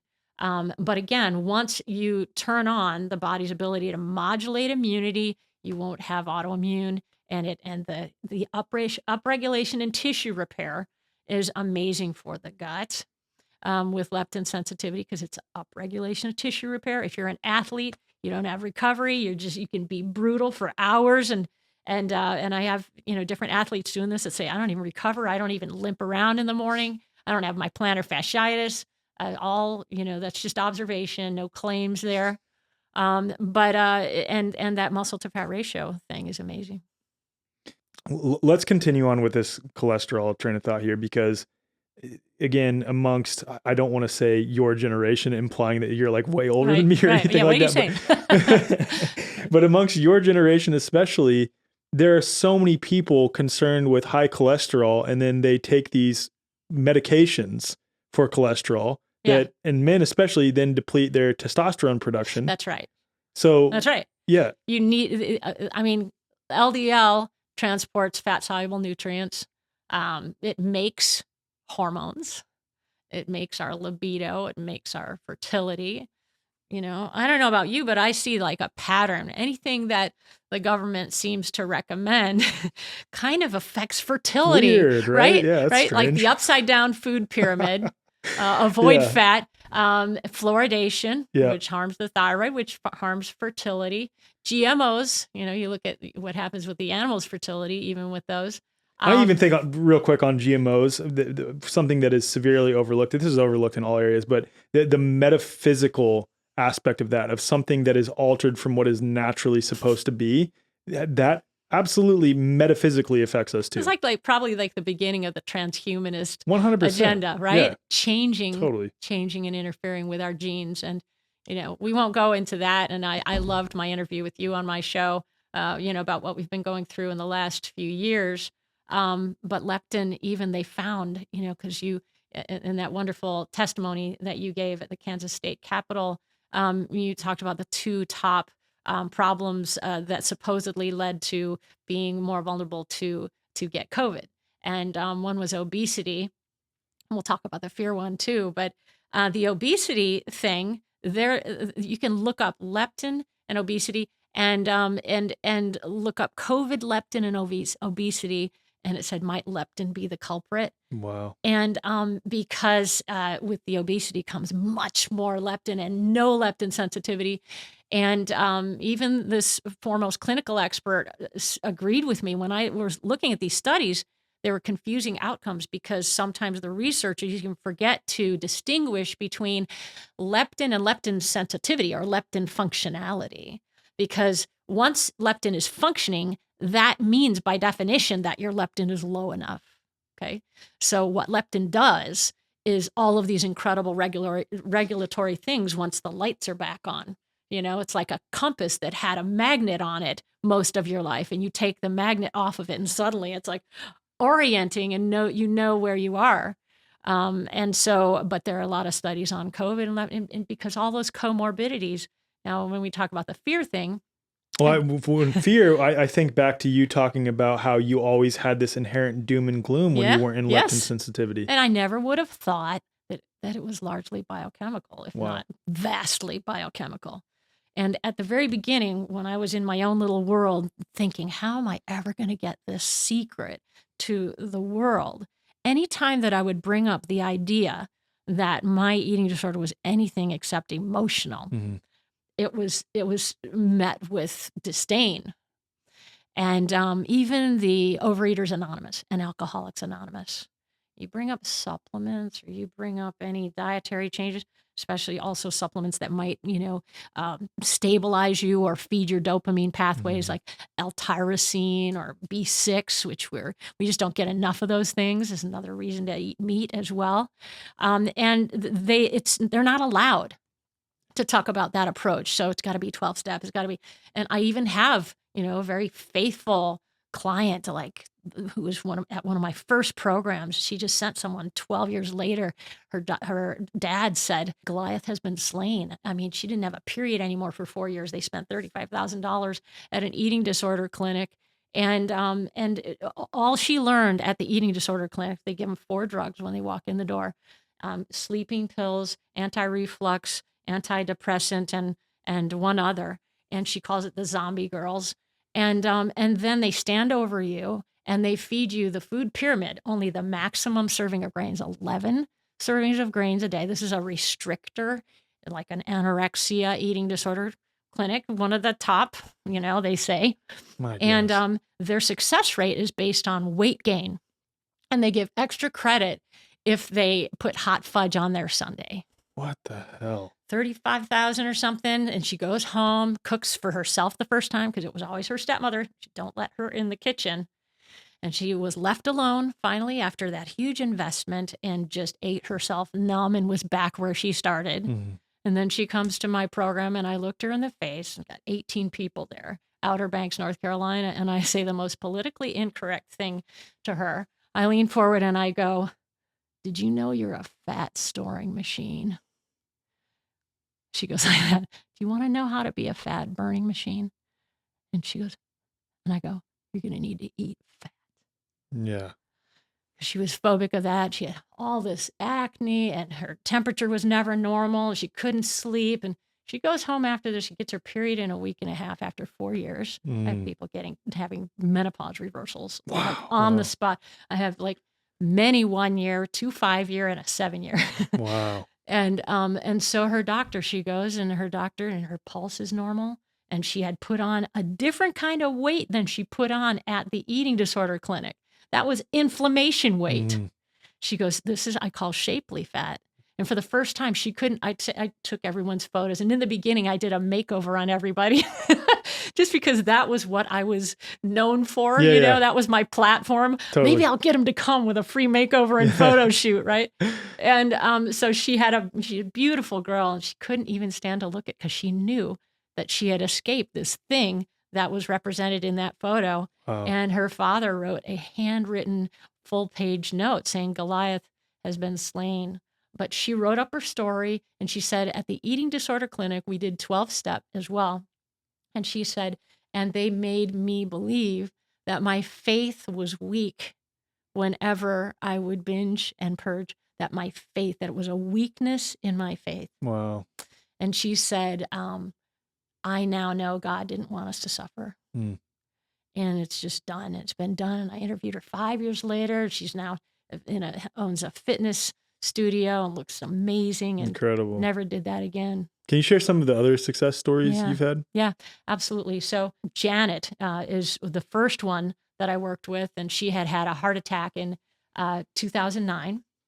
And she was the first really big success story. And so she had a heart attack, and I called her because she'd won a contest. So this magazine, I asked them to do a contest because I really hated The Biggest Loser. Okay. So I didn't like The Biggest Loser. I said, let's do a contest called The Biggest Gainer. And I'm going to have 10 people compete with each other to gain the most health. And they're like, yeah, great. So this woman, they did 500-word essays. And this woman is a hospice chaplain. And she has a paraplegic son who in his 20s, she has to lift him and actually change his diapers for real. And then she's a hospice chaplain, 18-hour day. She had a heart attack. Okay. So they give her a drug for pericarditis, something like that. And it didn't really do anything. So it's 3 or 4 days, the Sunday before Thanksgiving in 2009. I go, you just won this. So do you want to start now or after Thanksgiving? I like them to start now, but I always give them the option. And she goes, I'm going to start now. She says, because I prayed for this to happen and I'm going to do everything you say. Wow. And she competed with 10 other people. I do these online programs and in person. She eventually came to the in-person, which is when I got these photos. And so she does everything I say. And we filled a page, and her doctor he said, within a week and a half, the pressure from all of the edema in this area just stopped, and she stopped having pain there. And then her doctor gave her a clean bill of health by the end of early February. Wow. Okay. And also her osteopenia had reversed, no more Meniere's disease. I can't remember all the other things, but it was filled a whole page. And that second picture of her that's how I like to do makeup, not on celebrities anymore. Do you do makeup on celebrities still? And I'm like, why do I care? I'm saving people's lives. And if I do makeup, I want it to be on someone who has just transformed. Yeah, as a testimony of healing. Yeah. Yeah. Exactly. And so there's me doing the hair touch up before we took her photo. This is a picture of Mark. Now, Mark he has had epilepsy. So he had 2 to 22 seizures a day from the age of 7 until I think he's like 51 there. And so he gets my book. And I said, no, you got to do the program. But he gets my book and he's down to 1 seizure. And he's amazed. And I said, the minute you do, I go, no, you shouldn't be having any. And that's a no-brainer. I mean, even keto is going to stop seizures and migraines. But he did this, and there's no seizures. His wife of 18 years, who always slept by his side, sleeping through the night for the first time in their marriage. And also, he said his gray hair grew in brown again. Wow. And there you see, of course, the weight loss. That's just a side effect. Leptin is the normalizer. So if anyone says, oh, I want to make a size 2, especially the restrictors, I can't pass size 2. I go, no, leptin decides. Even if you don't have a food issue or a weight obsession, I suggest you not step on the scale because and focus on being in the zone. I call it the freedom zone. And as long as you're in that zone, it's just going to go toward optimal for you. And it knows better than a lot of people. Heidi, and she came into this just as a vegetarian. And just did this program. And you can see there how she couldn't even grow her hair out. And she was trying to grow it out, but it was all broken. And her skin, the skin change is amazing with leptin sensitivity. And so you see the difference there. Now, this next picture, and this is Mike, and his wife came many years later to my program. And the magazine that I wanted to write his incredible dementia reversal story up in, they said, the story is fine, but we're going to have to tone it down a little because it's going to give people too much hope. And I had that happen with a cancer story too. Wow. And so the senior editors come in and they're like, no, we can't do this. And so anyway, one day Mike woke up and did nothing that day except for look into his cell phone.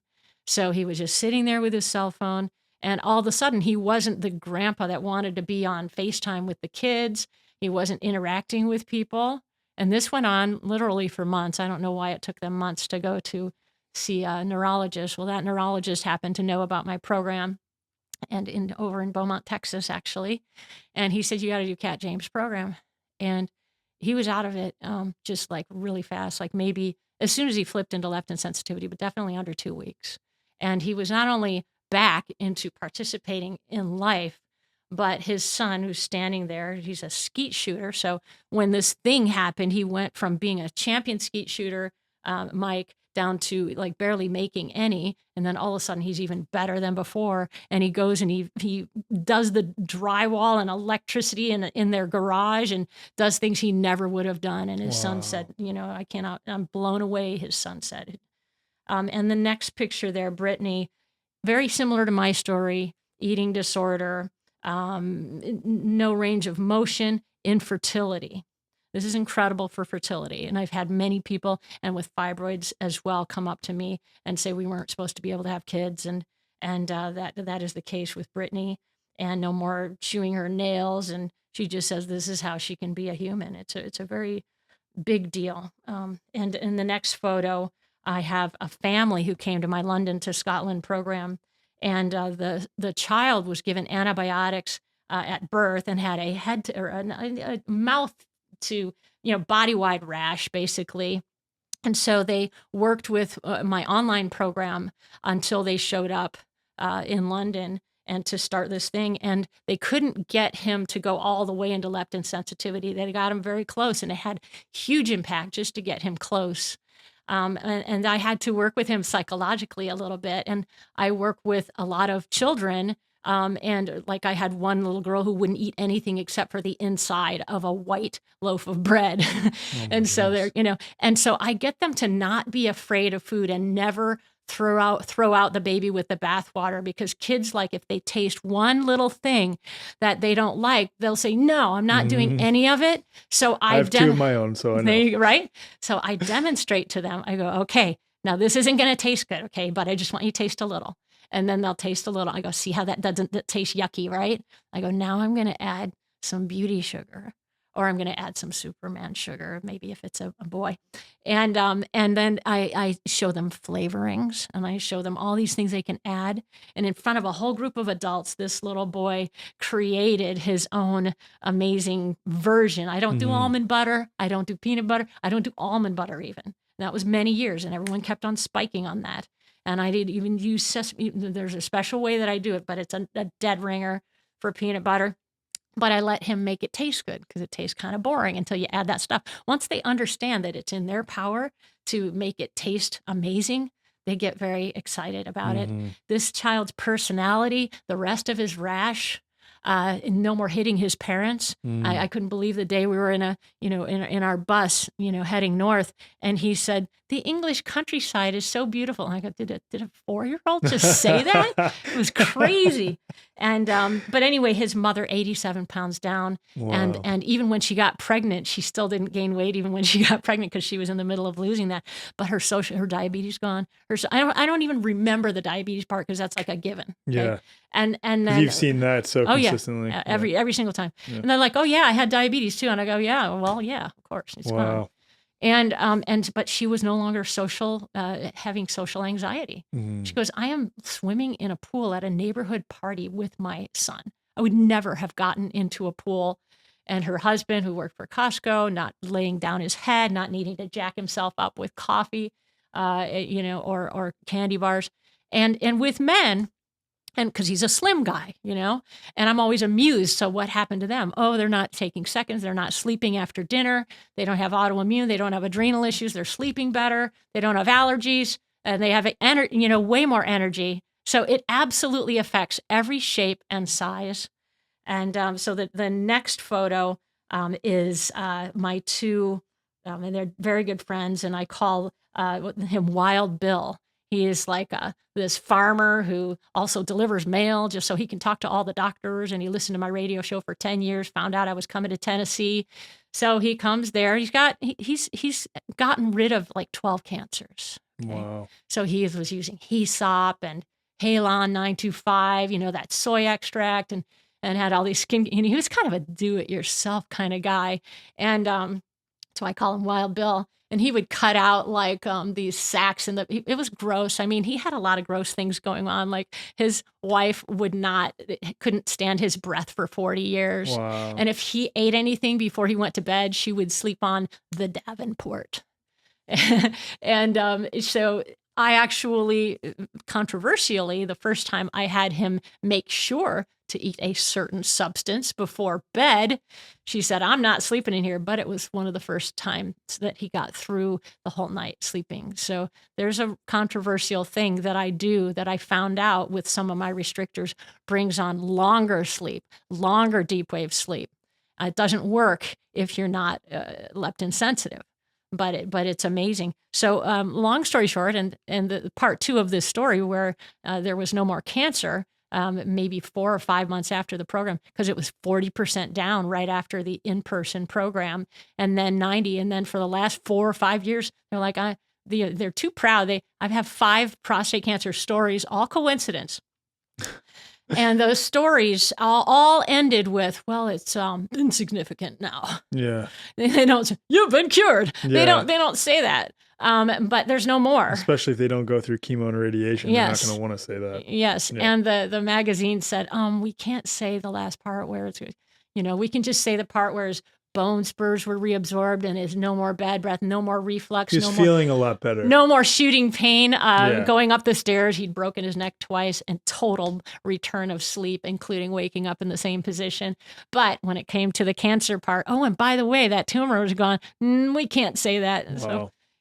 So, think about how many incredible stories, because it's not just my program. There are tons of healers out there that are curing this stuff. Mm-hmm. Okay. I'm just saying this is a very specific thing. It's a specific mechanism, but there are lots and lots of ways Totally. that people are healing people. And Carla, she couldn't swallow normally, and she had a specialist and have her, who would have her drink a glass of water, and she couldn't swallow normally. And she had a small airway in the back, and the airway on the Malin-Patty score was the worst score of a closed airway. So the specialist tried everything for a year.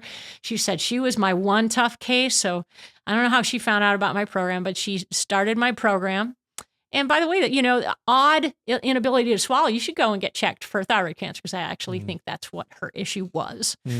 But so very soon, because of how people get off of their CPAP machines, et cetera, I said, you're going to have that open up really fast. As soon as you flip into leptin sensitivity, check it out.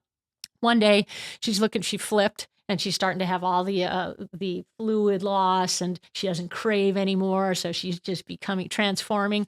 And I go, you need to go and, get this checked. And she looked in the mirror. Sure enough, she said, thought I was imagining it. So I made an appointment because I thought it had opened up. And I got a very long letter from her specialist, who wound up doing my program. And her specialist said, I am standing here in tears. I got a text right when she was there. She goes, I'm swallowing normally. And she said, and I don't have a closed airway anymore. So that was biochemical. It was not just a mechanical thing. But her specialist said, I'm in tears here. And I thought she was very sweet and humble to do that. And she says, because this has made something happen that I could not do. And she said, I consulted people all across the United States. She goes, from here to Kalamazoo, I've consulted people. I could not find how to do this. And that woman became a very good friend and hosted. And I did a treehouse program in Oahu. And her 94-year-old dad, who was in late stage kidney failure, wasn't getting out of his bed anymore.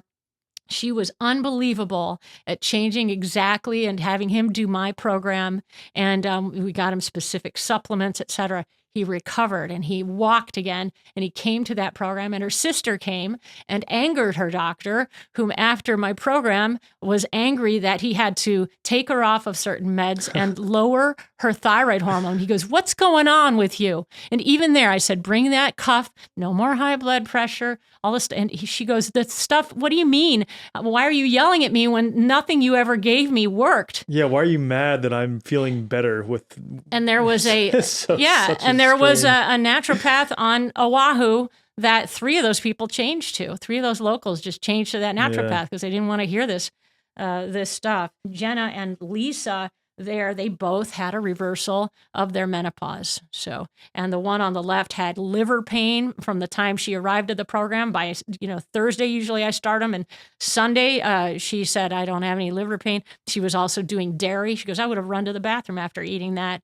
And then her irritability and her sleep, and then she lost all of her extra weight. And then the woman on the right, her husband noticed that her little bald patches were coming in like peach fuzz. No more kind of burping. She couldn't sleep laying down, and no more reflux, and a reversal of her menopause. She said it probably saved her marriage. I've heard that many times. And the next article is a 17-year diabetic who had to cancel the second vein surgery because he had all these veins just on top of each other, and he had one leg done, and then they all disappeared in the other leg. So he canceled the surgery. No more diabetes. And on and on. So this mother and daughter team there came to my program as enemies. She hated me after the day 3 because that's when you hit the wall and you feel like, oh, why am I doing this? Yeah. And I said, thinking it's not working. Like, yes. Well, this lady doesn't know what she's talking about. Yep. And I said, let's just get you through today. And the next day, she's standing in the kitchen with her mother, and she puts her hand on her thigh. She goes, "Mom, my jeans are loose." Wow. And she then from that moment on took up a bar stool and said, "How did you make that? How did you make that? I want to know how to make that." And when they left, they were like friends. And Wow. it was an Amazing. amazing change. So, and as we scroll down, you see a change in personality. And I wrote an article, Nutrition and Personality, because it happens almost, I'm going to say 70% of the time, it's a comment that the family members, the kids can't press their mom's buttons. And the husband will say, "Wow, it's like she took a chill pill or she had a lobotomy," one guy said. And there are so many mechanisms that affect personality that are covered in this approach. Leptin is anti-anxiety. When you heal the dopamine pathways, you literally turn on motivation, because the flip side of a burnout dopamine pathway, a broken reward system, when it is healed, is motivation, literally. A desire to take action. And decision making, that parasympathetic coming back into rest and digest, takes away anxiety and has been proven to affect decision making. There's so many with those blood sugar spikes, so many moods that are created. And in children, there's a very big difference. We know in adults that we can have a peak and then we can crash, right? Maybe like 45 minutes later. And in kids, what happens is a different response. They don't crash. They're on fire with elevated cortisol for like 4 hours. So they're crazy for like 4 hours after the sugar. And so it's a very different thing. But the nutrition personality aspect is really major. You see, a massive weight loss in Amy. And then you've got diabetes and, lowered record time TPO numbers, which show thyroid antibodies indicating Hashimoto's, an incredible change. She was sent to my program the same time, which was a couple years ago in November, by the head of one of the top grass-fed meat organizations. And that's amazing. But he was transformed by this, so he sends his employees. So he sent them in November a couple years ago, and then sent them back for their after photos by late February. And you can see the changes here. The woman in the Cubs t-shirt, I think, or it has a red C on it with the royal blue.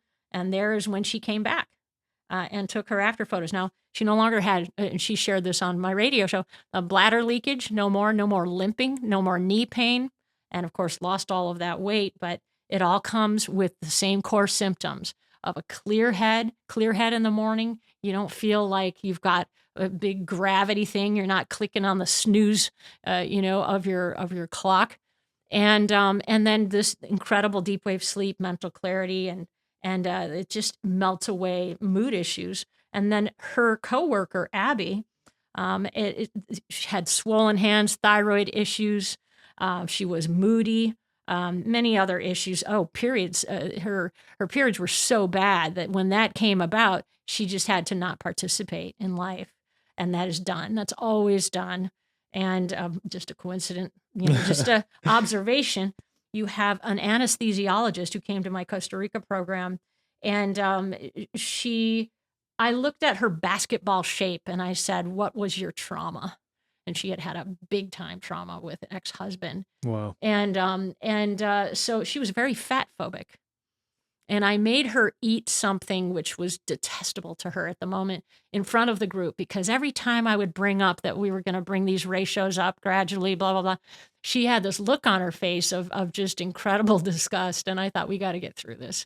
So I actually had her drink, heavy cream. Okay. So I had her finish a cup of heavy cream. Maybe it was a pint. I don't know. But and heavy cream is not a free thing on this program. It's amazing in a liquid form. It's not how much carbs something contains, and there's a partial carb in there. It's how fast it hits the bloodstream. And when you're talking liquids, it's different. Yeah. So something that is, so fats and fiber and protein, they slow things down. Speed matters as much as the content of the carb. So I had her drink this, And I just said, could someone go and get that? And then I go, would you drink that for me, Debbie? And she was kind of like, oh my, everyone was chuckling. And I just went right on with it, getting the theory taught. And I looked at her in a couple minutes and everyone was still laughing because I was just ignoring it. And I said, how do you feel? And she goes, probably as calm as I've felt since 1998. Wow.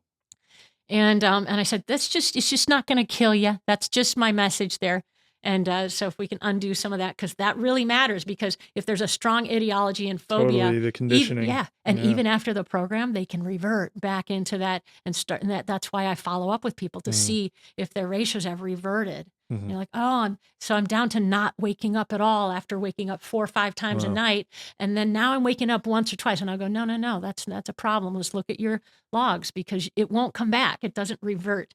And so I guess, and there's a pregnancy story there. And the pregnancy story, Amy, her obstetrician said, I know you had great luck with this. She used to be a restrictor. She shared her story on my show.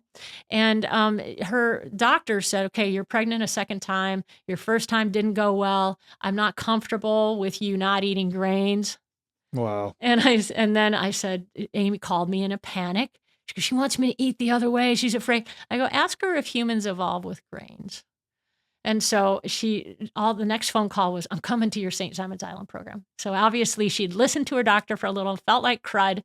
So she came back and her doctor wound up getting my book. And the book doesn't have the program, but she was like, how come your breastfeeding was so much better? How come you didn't have sickness? How come you lost weight like as if you weren't even pregnant?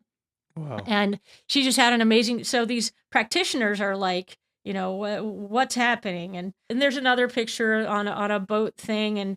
And that was in, I did a lot of these in Asheville, North Carolina area.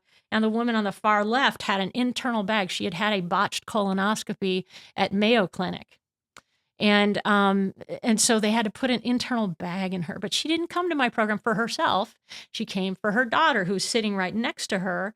And that daughter had a massive eating disorder, but also they were talking about institutionalizing her because she had about 12 outbursts a day. And it could be something like, you're breathing too loud. I mean, literally anything like that. So she comes home from the program around day 3. She says, Mama, something's changed. And she goes home and her brother says, where's my sister? Mhm. And then it's just occasional outbursts, but hardly any, and no more eating disorder. And to this day, and that was like in 2004, to this day, and the brother who had an OxyContin addiction said this is the only thing that stopped it. Wow. And the husband had a glioblastoma, and we both believe he'd still be alive if he hadn't gone for conventional therapy because Wow. this brought color, libido, shrink. It's the only 2 glios that I've had. Unbelievable cases. I will leave it at that. I mean, unbelievable reversal in trend, massive. I mean, in one person out of a wheelchair and talking again and going back to work and crazy stuff. So anyway, that's that. And I just want to remind you of that photo there. And that's where my biochemistry started. So think where yours can go. And if people want to work with me, they can do it either online or in person, my next in person, always at beautiful locations. And this is going to be in the mountains in Kalispell, near Kalispell, Montana. And that's going to be March 21st through 26th. But at any time, you can reach out. You can find me through totaltransformation.com or even info@informedbeauty.com if you want to email directly and learn more about how you can get involved right away. Awesome. And we have a code TWF for the listeners of The Way Forward, right? Perfect. Absolutely. 10% off for Alex's audience. And we're very low tech, so we don't have a code importer. You just reach out and we'll get you that 10% off. Awesome. Thank you so much. I feel like we could go on and on and on just about the stories of people. Oh, yeah. Yeah, it's incredible. Absolutely. And it's people who have ailments of all types. It's really incredible. Oh, Wow. Yeah. Well, thank you so much for the opportunity. And I have huge respect again for what you're doing and probably the knowledge also of your audience base. Yeah. Thank you Yeah. so much, Kat. My pleasure.